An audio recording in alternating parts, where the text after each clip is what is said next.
красива жена, но с времето възрастта може да окаже някакво въздействие върху връзката им, че няма да... To be fair, that's a conversation, isn't it? I don't know if Darcey and Georgie have ever had this conversation before, but it does bring the question, does Georgie actually want kids?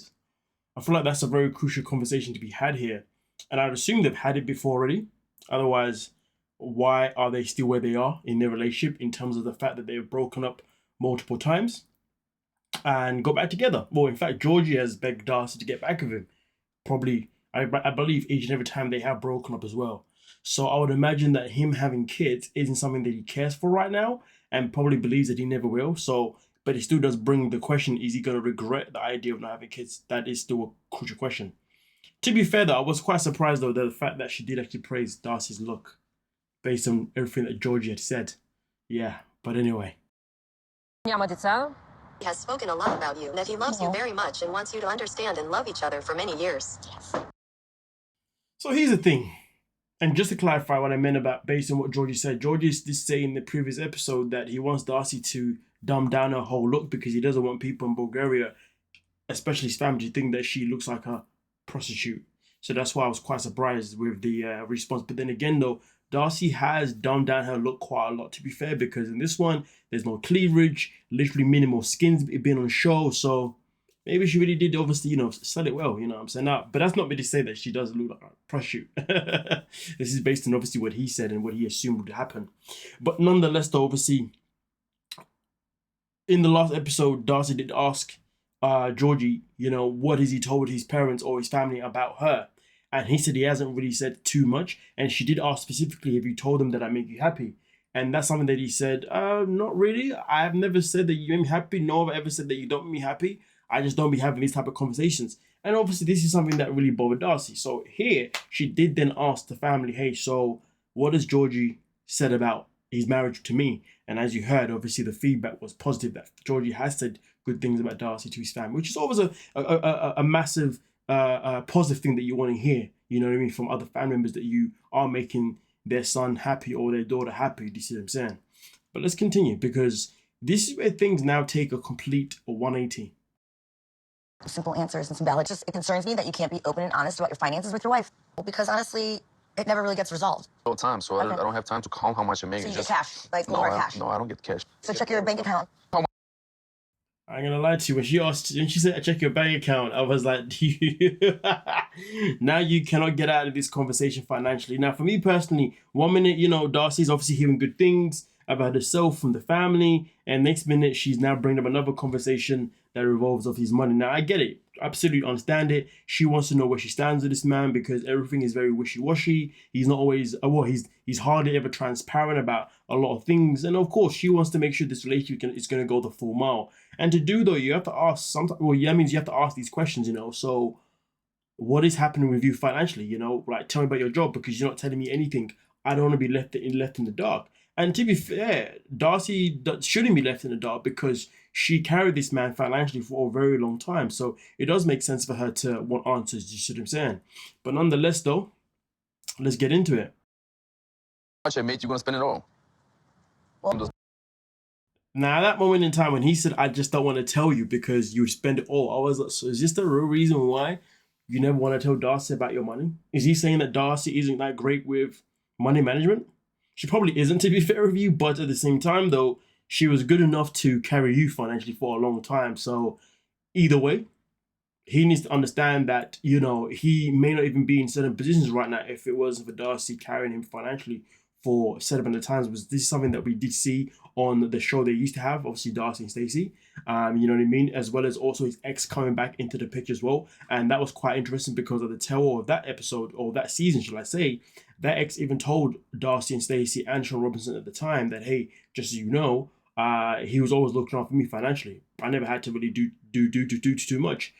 But at the same time, it was also exposed that he was on Sugar Mama website. So, of course, that's where the conversation came up earlier on between the two regarding, is Georgie with Darcey for the right reasons or is he with it because of the financial gain? But obviously, I feel like we've gone so far past that now. I guess maybe it's not the case, but that is still here or there. Nonetheless, though, obviously, Darcey wants to make sure, I can imagine, wants to make sure that she's now with a man that wants to be with her for her and also wants to be as open as possible about anything and everything, which does make sense. You see what I'm saying? But let's get into the next part of this financial conversation here. If I have more on you. You don't Say, make me look like you the one complaining. I'm not, Do I I'm complain? not getting anywhere with you. Do I complain? You got everything from me. I can never get an answer. And realistically, nobody wants to be in a relationship with somebody that doesn't give them answers ever. So it's gonna keep being like this. That's why I left you the last time. It's the vicious cycle. And you're not doing this again. Not doing this again. I listen, completely get why she's in her feelings. If it does feel warranted, you know, nobody wants to repeat the same cycle again and again and again, so it makes sense. But I did it. If you're not happy, go. If you're not happy, go. That's what you're saying. Yeah, you think I don't have emotions? You think I'm from stone? I don't have I emotions? don't know. You're have very love? want to know more, but you're like, you put up these walls. To be fair though, that's where the real conversation begins. She says you put over these walls. What he says next, I felt like he was actually talking for a lot of men at this moment in time, because there's a lot of men that relate to what he says next. You need to make me comfortable for me to open to you and don't feel judged. Yeah, and I've never judged you. Again, I've never said it in a. There you go again. I'm trying to open. I'm trying to talk and talk with me at the same Just time. finish what. That scene there that scene there was so accurate to so many men. You know, I want you to speak. I want you to let me in. Blah blah blah blah blah. All of a sudden, you start talking. You interrupted me. So why ask me to talk about myself to open up, but yet you want to interrupt me? Make that make sense. I gotta say that the way he handled the conversation was very, very well done. Very, very well done. But let's get into it. You're saying, I'm listening. To Yeah, I'll be be complacent. able to talk with somebody for 30 minutes, for an hour, just for me to talk, just to let it go. Nobody knows what I feel inside. And just to clarify what he means there, he's just saying that, you know, I just want that time every now and then just to vent for half an hour to an hour. Just let me talk. You know, don't interrupt me. Like, you know, I don't, you know, I just want you to hear me. Just listen to my frustrations or whatever. That's it. Basically, the same thing that usually what men would do for women. Obviously, a good man, obviously, if a woman's going through certain times, a good man will be there. He'll be a good listening ear. He'll listen to you vent, let it all out your system. And then if there's anything that needs to be said, he'll say a little bit here and there to give you comfort, to give reassurance, to let you know everything's going to be okay. You know what I mean? Okay. But obviously, you know, for a lot of men, we don't necessarily get that. Because when we start to vent or open up about certain things, women, you know, there's a lot of women who end up making our feelings about them, you know, like in 1 minute you're venting and they're like, oh my God, I can't believe this is how you feel, you know. Oh, you know,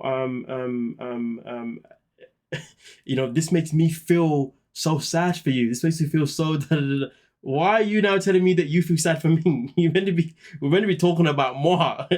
You're like, if the roles are reversed and you're telling me about you, I'm not gonna sit there and say, okay, well, I feel sad for you. No, I'm gonna be there just to give you I'm gonna be there to continue listening to you, to give you a cuddle, to comfort you with some reassuring words, not tell you that I'm sad for you. What does that? That means now I'm talking about my emotional. Now I'm talking about how I've been emotionally impacted by your emotions, which doesn't make any sense. I mean, it does, but it's not what the premise of the situation. The premise of the situation is so you can focus on my emotions and not to bring yours into the conversation. You see what I'm saying? But listen, there are so many different levels to it, you know. But the matter of fact is, if a man ever says to you, listen, I don't feel heard, understand it's because you're not allowing that space. It means that each time he speaks up, you find a way to make that conversation about you. His emotions all of a sudden become all about your emotions. But whenever he listens to you, it's never the case. Do you see what I'm saying? Give or take that you're a right man. Do you see what I'm saying? Now, of course, there are many women out there that do understand this, so it's all good in the hood. For girls, it's normal to call their parents and to share their emotions, how they feel. I don't know. I never do that. So with the time, maybe I get used to deal with my emotions, to don't share anything. And to be fair, he touches on a very good point there, because obviously even growing up, us men, we don't have that person to go to. A lot of the times we can't even go to our parents, you know what I mean? Because sometimes if we go to our parents, they can judge us. I mean, sometimes with our fathers, they may not be emotionally available for us due to their own trauma or whatever nonsense. And our mothers, you know, if we try and confide in them, they will then still make our emotions about them. You see what I'm saying? It then reflects in a relationship with a woman and they do the same thing, etc., etc., etc. Do you know what I mean? And then make it worse if we do open ourselves up to our parents when we're younger. They'll just tell us to get over it for the most part. I don't know who to open to. And that's why we need to work in our communication. You know, this is our problem since day one. But I do like the fact that he has linked up the fact that Darcey doesn't give him a safe space to open up, but also letting her know that I've never had this before. Because even when it comes to family, that's always been a roadblock as well. The question is she understanding that his lack of opening up, it's not due to just her. It's something that he's dealt with for a very long time, because a lot of men deal with this from the moment that we are born until whenever that could be. Just some of us end up really figuring out and understanding how we can open up. Some of us never do. You see what I'm saying, okay? But either way, though, he's given her that chain of events, you know. But to be honest with you, I wasn't really happy with Darcey's body language, to be honest with you. When he was opening up, all I saw was a big freaking lips just like this. It's like, are you listening to him? Now, don't get me wrong. After that, she did say to him, "Okay, well, no, she didn't apologize, but she did say, yeah, I think she said, yeah, I am sorry that you know, you know that you don't feel like you can be open to me, but I want that from you." But the fact is, though, it's one thing to say it, but Darcey has to create a space for him to feel comfortable doing it, because sometimes when men do open up as well, some women can use it against them. So, like, for example, a man can say, well, this is why I do this, da da da da, and then in an argument or whatnot, women can be like, well, you did say that this, da da da da da, and then they end up weaponizing some of these things against you, which again, men probably do to women too, do you know what I mean? But that's another reason why men don't like to open up, because it can be weaponized against them at certain times. But again, women do go through it too, do you know what I mean? But I just do believe that it happens more on a man's side than a woman's side, but that is here or there. Either way, though, I did feel like this was a very, very good constructive conversation that they had. To be fair, that was quite displayed. And it was actually a conversation that really hit the nail on the head of the concept of reality TV. I thought I was actually watching that was relatable. Most of the time, the things that we see here aren't really that relatable. But nonetheless, though, let me know your thoughts down below in the comment section. We'll talk about it. Don't forget to like, subscribe, and of course, peace.